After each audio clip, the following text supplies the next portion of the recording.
Hi hello நான் உங்கள் PK வந்தாச்சு. ஸோ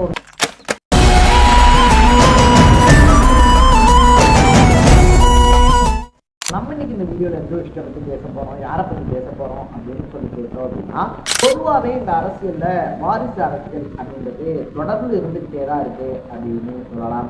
ஸோ ஒரு சில குறிப்பிட்ட கட்சிகளை தொடர்ந்து வந்துட்டு பார்த்தோம் அப்படின்னா, அவங்க வாரிசு அரசியல் செய்கிறாங்க அப்படின்னு சொல்லி ஒரு கட்சி குற்றச்சாட்டு இருக்குதுன்னா, சரி ஓகே, அப்போ இவங்க வாரிசு அரசியல் செய்யாமல் இருக்காங்களா அப்படின்னு சொல்லி பார்த்தோம்னா, ஏதோ விதத்தில் ஏதோ ஒரு ரூபத்தில் வந்துட்டு பார்த்தோம் அப்படின்னா, அவங்க வாரிசுகளுக்கு ஃபேவரான விஷயங்கள் அப்படின்றத பொலிட்டீஷியன்ஸ் தொடர்ந்து செஞ்சுக்கிட்டே தான் இருக்காங்க அப்படின்னு சொல்லலாம். ஸோ ஒரு சிலர் வந்துட்டு பார்த்தோம் அப்படின்னா, அவங்க இருக்கக்கூடிய பீரியட்லேயே மகனை எம்எல்ஏ, எம்பி, இல்லை துணை முதலமைச்சர், முதலமைச்சர் அந்த மாதிரி ஆக்கிடுவாங்க. இன்னும் ஒரு சிலர் வந்துட்டு பார்த்தோம் அப்படின்னா, லைம் லைட்டுக்கு வந்துட்டு பசங்களை கொண்டு வராம, ஆனால் அவங்களுடைய பிஸ்னஸ்க்கு டெண்டர்ஸ் மூலியமாவோ இல்லைன்னா வந்துட்டு பினாமி சொத்துக்கள் மூலியமாவோ வந்துட்டு பசங்களுடைய லைஃப்பை செட்டில் பண்ணிடுவாங்க அப்படின்னு சொல்லலாம். ஸோ இப்போ இந்தியா முழுக்க பரவலாக வந்துட்டு பார்த்தோம் அப்படின்னா, எல்லா கட்சிகளிலுமே வாரிசுகளுடைய ஆதிக்கம் அப்படின்றது தொடர்ந்து இருக்கதா செய்யுது. ஸோ இந்த வாரிசு அரசியல் அப்படின்றது ஒரு பக்கம் இருக்கும்போது, வாரிசுகளே அப்பா அம்மாவுக்கு எதிராக அரசியல் பண்ணக்கூடிய ட்ரெண்ட் அப்படின்றதும் உருவாயிருக்கு அப்படின்னு சொல்லலாம். ஸோ தமிழ்நாட்டில் எப்படி நம்ம ஐயா ராமதாஸை வந்துட்டு அன்புமணி ராமதாஸை எதிர்த்து கட்சியும் சின்னமும் என்னுடையது தான் அப்படின்னு சொன்னாரோ, அதே மாதிரி வந்துட்டு பார்த்தோம் அப்படின்னா, அப்பா கட்சி தொடங்கினப்ப என்ன ஒரு மனநிலையில் இருந்தாரோ இப்போ வந்துட்டு அப்படி இல்லை. முன்னாடி இருந்த கேசிஆர் வந்துட்டு கிடையாது அப்படின்னு சொல்லிட்டு அவருடைய சொந்த மகளான கவிதாவே வந்துட்டு பார்த்தோம் அப்படின்னா குற்றச்சாட்டை முன்வச்சதோட மட்டும் இல்லாமல், தெலுங்கானா ராஷ்டிர சேனா அப்படின்ற கட்சியையும் தெலுங்கானாவில் தொடங்கி அரசியலில் புதிய அதிரடியை காட்டியிருக்காங்க அப்படின்னு சொல்லலாம். ஸோ அப்பாவால் அரசியலுக்கு கொண்டு வரப்பட்டு எம்பி ஆக்கப்பட்டு அழகு பார்க்கப்பட்டவர் பார்த்தோம் அப்படின்னா, அதே அப்பாவால் அரசியலிருந்தும் கட்சியிலிருந்தும் நீக்கப்பட்டிருந்தாரு அப்படின்னு தான் சொல்லணும். ஸோ அப்படி நீக்கப்பட்டவங்க வந்துட்டு பார்த்தோம் அப்படின்னா கொஞ்ச நாள் அமைதியாக இருந்துட்டு இப்போ திடீர்னு அப்பா மேலே குற்றச்சாட்டு வச்சதோட மட்டும் இல்லாமல் புதிய கட்சிக்கான அறிவிப்பையும் வெளியிட்டிருக்காங்க.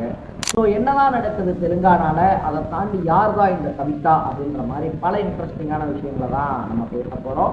அதுக்கு முன்னாடி நம்ம சேனலுக்கு நீங்கள் புதுசாக வந்திருந்தீங்க அப்படின்னா, இதே மாதிரி அப்பப்போ அப்டேட்டாக போயிட்டு இருக்க விஷயங்கள், அது கரண்ட் அஃபேர்ஸாக இருந்தாலும் சரி, பாலிடிக்ஸாக இருந்தாலும் சரி, ஸ்போர்ட்ஸாக இருந்தாலும் சரி, அப்பப்போ அப்டேட்டாக போயிட்டு இருக்க விஷயங்களை நீங்கள் தொடர்ந்து தெரிஞ்சுக்கணும் அப்படின்னு ஆசைப்பட்டீங்கன்னா மறக்காம சேனலை ஃபாலோ பண்ணி சப்ஸ்கிரைப் பண்ணிக்கோங்க.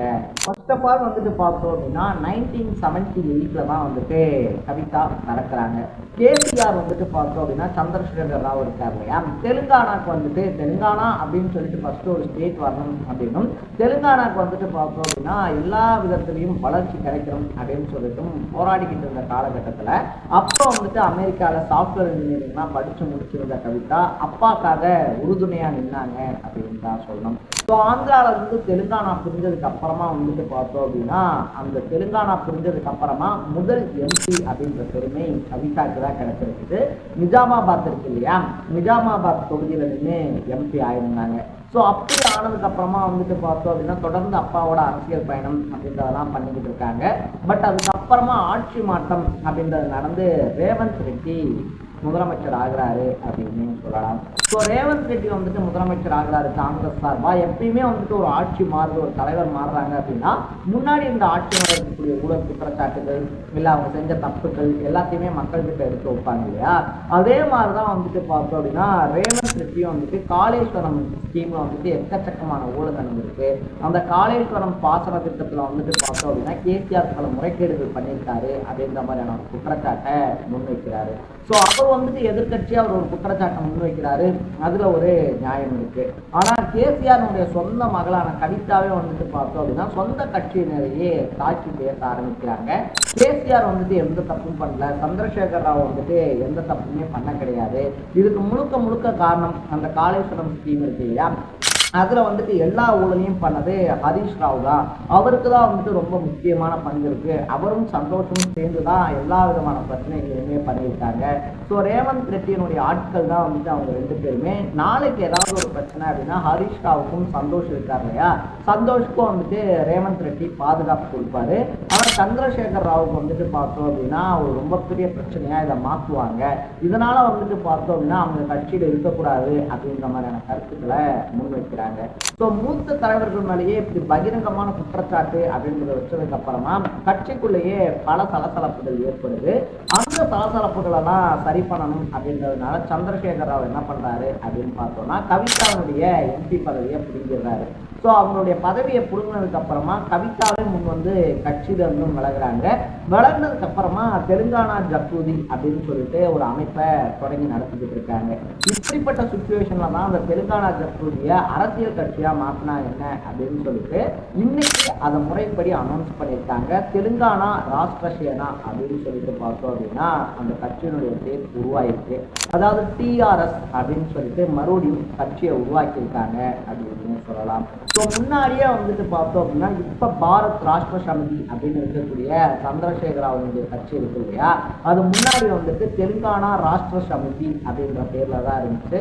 தெலுங்கானாவை தாண்டி வந்துட்டு தேசிய அரசியல் இருக்கு இல்லையா, தேசிய அரசியலை வந்துட்டு முன்னெடுத்து போகணும், தேசிய அளவில் வந்துட்டு கட்சியை வளர்க்கணும் அப்படின்றதுக்காக பிஆர்எஸ் அப்படின்னு அந்த கட்சியை வந்துட்டு பிஆர்எஸ் அப்படின்னு மாற்றியிருந்தாரு கேசிஆர். ஸோ அந்த பிஆர்எஸ் வந்துட்டு பார்த்தோம் அப்படின்னா இப்போ அது பாரத் அதாவது தேசிய அளவிலான கட்சியாக இருக்கிறதுனால மறுபடியும் அப்பாவுடைய கட்சியான டிஆர்எஸ் அப்படின்றதையே கொஞ்சம் மாடுலேஷன் பண்ணி கட்சியினுடைய பேரை கொஞ்சம் மாடுலேஷன் பண்ணி பார்த்தோம் அப்படின்னா டிஆர்எஸ் அப்படின்னு அனௌன்ஸ் பண்ணியிருக்காங்க கவிதா.